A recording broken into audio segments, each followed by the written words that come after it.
Determinants are a powerful tool. I have now taken solutions of a linear system of equations using determinants as an example. A system of equations with two unknowns, you can also easily extend this to larger systems of equations.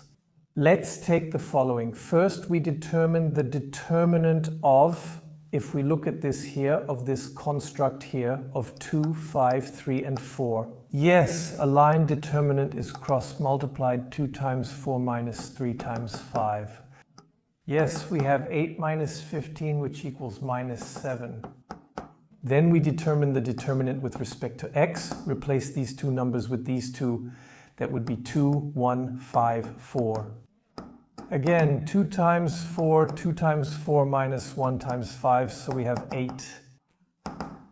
Minus 5 is 3, then the determinant y. We replace 5 and 4 with 2, 1, then we have 2, 3, 2, 1. Again, crosswise times 2 times 1 minus crosswise times 3 times 2 equals. If you're looking for any vocabulary, why am I doing this here? Multiplied crosswise minus multiplied crosswise, Cramer's rule. What if the systems of equations get bigger and bigger? If we have 3 by 3, then the Laplace expansion theorem comes next. As I said, this is just an example.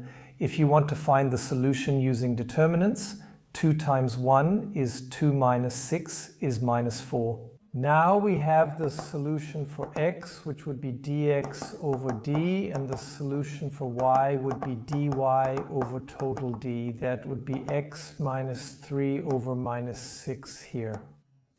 And for y, it would be minus 4 over minus 7, which is equal to 4/7. So another example of how determinants can also be used.